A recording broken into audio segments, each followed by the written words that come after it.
Le Poulpe est un média indépendant basé en Normandie, spécialisé sur les questions écologiques. Il enquêtait sur les activités du groupe Valgo, un puissant industriel spécialisé dans la dépollution et le désamiantage. Le Poulpe est malheureusement attaqué en justice par son PDG François Boucher, une procédure bâillon, une énième après celle déjà subie par Reflet.info et Mediapart. Une atteinte à la liberté de la presse qui rend le travail des médias indépendants, déjà rendu difficile par le manque de moyens, très compliqué. Ils ont lancé une campagne de dons pour les aider dans cette épreuve judiciaire. Pour en parler, je reçois le journaliste Manuel Sanson. Bonjour Manuel. Bonjour. Tout va bien? Ben, ça va, ça Tu va. m'entends Et bien? vous? Ouais, très bien. Alors, tout d'abord, est-ce que sommairement, vous pouvez nous expliquer un petit peu les raisons qui ont poussé François Boucher, donc le PDG de Valgo, et Valgo à vous poursuivre en justice? Ouais, tout à fait. En fait, l'histoire, si je puis dire, elle commence en fait en début 2022 où notre média, donc Le Poulpe, a mis en ligne une enquête en 3 volets signée par une de nos journalistes, Laurence Deleur, qui pointait de lourds soupçons en fait sur la qualité et la réalité de la dépollution d'un site industriel un peu emblématique dans l'agglomération de Rouen, en l'occurrence l'ex-raffinerie de Petroplus. Et donc, après avoir enquêté pendant des semaines, des mois, sur la base de très nombreux témoignages, de photos, de documents, on sort une grosse enquête en 3 volets pour dire qu'il y a quand même de sérieux doutes sur la qualité de cette dépollution qui devait avoir été menée par la société Valgo qui avait été retenue pour ce chantier-là. Et donc, voilà, le point de départ, il part de là. Et puis après, toutes les choses se sont enchaînées. Je sais pas, peut-être si tu veux me poser des questions ou je peux continuer le fil un peu de l'historique si tu préfères. Peut-être que ce qui pourrait être intéressant, vu que tu parles un petit peu du postulat de l'enquête, est-ce que peut-être tu peux nous parler de ce qui pouvait justement, de ce que l'enquête avait révélé sur justement les activités de Valgo? L'enquête révélait notamment que, par exemple, les sous-sols donc du site à dépolluer étaient comment dire renfermés par exemple des hydrocarbures. On avait des photos qui montraient qu'il y avait même à certaines saisons de l'année en fait des remontées d'hydrocarbures sur des terrains qui étaient censés avoir été dépollués. L'enquête elle démontrait aussi que les services de l'État qui étaient censés surveiller tout ce travail-là, donc en l'occurrence ça s'appelle la DREAL, avait plusieurs fois mis en demeure, même prononcé des amendes en fait contre Valgo par rapport à la gestion de certains lots de terre polluée qui étaient pas conformes. Il y avait aussi des questions d'amiante sur certaines cheminées qui n'avaient pas été correctement évacuées, par exemple aussi. Enfin, Mhm. voilà, il y avait tout un tas de griefs qui étaient faits à la fois par des témoignages, à la fois par des documents, vidéos, photos, et également aussi par tout un tas de documents émanant des services de l'État et qui démontraient bien que tout n'avait pas été spécifiquement fait dans les règles, si je puis dire. Voilà. D'accord, mais justement, il y a eu c'est une enquête effectivement très documentée avec un contradictoire aussi. Tout à fait. En fait, c'est pour ça. Donc après, si je reprends un petit peu le fil, donc en fait, l'enquête. Alors déjà, même avant la sortie de l'enquête, forcément, donc il y a un contradictoire où il y a de longs entretiens justement avec Monsieur Boucher, donc le PDG de Valgo. La situation est assez tendue, mais il y a de très longs échanges. Nous publions toutes ses propos, enfin pas tous, mais en tout cas une bonne partie de ses propos, de ses réponses sur les questions précises qu'on lui pose. C'est à cette occasion-là, d'ailleurs, avant la sortie, qu'il nous menace de manière implicite, mais c'est ça que ça voulait dire en gros, il pourrait engager des actions en justice qui pourraient avoir des répercussions. Je crois que c'était ça la terminologie sur les activités du pool. Donc voilà, c'était assez clair de prime abord. Donc l'article sort. En fait, après, il y a tout un travail un travail entre les avocats de Valgo et notre avocat sur un droit de réponse. Donc ça, c'est un truc qui est classique, prévu dans le droit de la presse. Donc la négociation se tient, il y a un accord qui est trouvé sur un droit de réponse, donc on finit par publier comme l'exige la loi. Et donc on pensait nous que c'était voilà que l'affaire était entre guillemets, enfin d'un point de vue juridique et dans les relations avec Valgo était terminée. Et puis en fait bah non pas du tout puisque on a appris il y a quelques mois maintenant, ça devait être en mars je crois 2023, que finalement Valgo avait donc attaqué le Poulpe en diffamation et avait également attaqué Mediapart en diffamation puisque Mediapart avait repris notre article.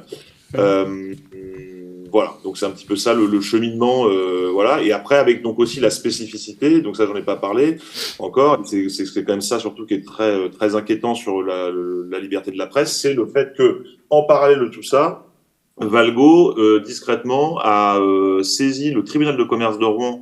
Donc là on était plutôt à l'automne 2022 Mhm. pour en gros lui demander à pouvoir envoyer huissiers et policiers dans une autre entreprise de l'agglomération rouennaise, donc entreprise que Valgo pense être notre source à l'origine des premières révélations. Et donc pour que ces huissiers et ces policiers, et aussi un expert informatique, puissent aller fouiller en fait dans les ordinateurs de cette boîte afin d'identifier en gros les sources du poulpe en fait sur les révélations initiales. Donc nous on est au courant de rien, tout ça se fait dans le plus grand secret. Le tribunal de commerce, le président du tribunal de commerce donne son accord, et donc effectivement il y a bien des huissiers, des policiers, un expert informatique qui se sont déplacés en novembre 2022 dans les locaux de cette fameuse société, avec pour mission d'essayer de trouver des messages, des traces, de rentrer des mots-clés, notamment les adresses e-mail du directeur de la publication du Poulpe, mon collègue Gilles Triolier, celui de la journaliste qui était à l'origine de l'enquête, Laurence Deleur, celui d'Edoui Plenel aussi, donc directeur de publication de Mediapart. Et donc ça, nous, on ne l'apprend que en février, mars dernier, et voilà, donc on en fait état dans un nouvel article pour raconter en gros voilà les menaces que ça fait peser sur le principe du secret des sources, qui est consacré par la loi française, par la Convention européenne des droits de l'homme, enfin voilà, quelque chose d'une liberté assez importante. Parce que là, votre source a aussi été intimidée, quoi. Alors en fait, il se trouve que ce ne sont pas nos sources. En fait, en plus, Valgo se plante complètement. Donc voilà, mais effectivement, oui, il y a quand même eu en tous les cas une opération, voilà, une tentative. Une tentative, en tous les cas, effectivement, de briser le secret des sources, d'identifier des personnes qui auraient pu nous parler dans le cadre de l'enquête publiée initialement. Et donc, effectivement, c'est très grave et ça prolonge ce qui s'est déjà passé, effectivement, il y a quelques semaines ou quelques mois, à la fois pour Mediapart et à la fois pour Reflet, où là, il y avait eu aussi là, c'était le tribunal de commerce qui avait prononcé une forme de censure préventive de certains articles saisis par différentes personnes. Mais donc voilà, c'est une utilisation de la justice commerciale pour s'en prendre à la liberté de la presse, tout simplement. Pour revenir à la question du contradictoire, parce que là, vous m'avez dit que effectivement, François Boucher, vous avez même répondu. Ah oui, c'est-à-dire qu'il y a le cas où on envoie une demande de contradictoire, mais on n'a jamais de réponse. Ah oui, le coup classique, il y a eu une réponse, vous vous êtes entretenu avec lui. Je suppose qu'il y a les preuves de cet entretien. Ah oui, tout à fait. Le droit de réponse, donc je veux dire, juridiquement, ça m'a l'air carré en tout cas. Mais vous êtes quand même attaqué. On est là clairement. On peut je veux dire, la terminologie procédure Bayon fonctionne bien. Oui, effectivement, oui. Là, c'est un gros industriel, enfin une entreprise puissante, solide, qui décide de s'en prendre à un petit média comme le nôtre, qui est une entreprise fragile, pour essayer de lui faire le plus mal possible, d'un point de vue financier, effectivement, via la procédure en diffamation, et puis aussi plus sur les principes en fait, et sur le secret des sources en fait, et aussi une manière de faire peur aussi à de futures sources éventuelles ou d'autres sources sur d'autres affaires, parce que c'est ça aussi que ça veut dire en fait, hein, c'est que c'est une manière aussi d'envoyer un signal avec l'aide d'un tribunal de commerce pour pour laisser planer le doute sur des gens qui éventuellement auraient des informations d'intérêt général, de bien réfléchir et que peut-être elles ne le fassent pas, craignant à un moment d'être démasquées ou découvertes via ce type de procédé. Donc oui, on est dans ce cadre-là en fait, tout à fait. Alors, c'est pas évidemment ce n'est pas la première procédure Bayon à laquelle les médias indépendants font face. Je le disais en introduction, Reflet.info, Mediapart, même nous-mêmes, on a déjà dû y faire face. La liberté de la presse n'a jamais été incroyablement respectée en France. On va pas se leurrer là-dessus, mais on est quand même sur une pente inquiétante, non ? Ah oui, tout à fait. Enfin, c'est ce que je disais à l'instant. Effectivement, oui, c'est inquiétant, mais surtout à la limite.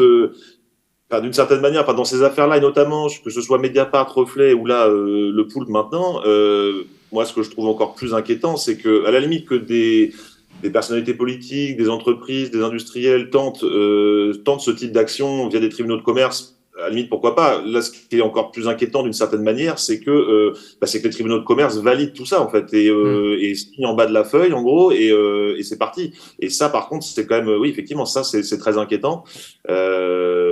C'est grave, c'est très grave en fait, tout à fait. Alors, pour finir, la question que j'aimerais vous poser, c'est comment faire, premièrement, pour vous soutenir dans cette épreuve judiciaire, et secondement, comment vous soutenir au quotidien pour que le Poulpe puisse faire son travail de journaliste, de journaliste au quotidien. Ouais, bah il y a deux méthodes assez simples. Donc la première méthode, donc qui est une méthode, si je puis dire, temporaire, c'est ce qu'on vient donc de lancer hier, qui est une campagne de financement participatif. Donc je pense que les références, les liens seront mis en œuvre, qui est une campagne qui dure sur un mois, où donc on a besoin de réunir 30 000 euros. Donc ça, c'est quelque chose qui a commencé hier, qui se terminera donc le 23 juin. Mhm.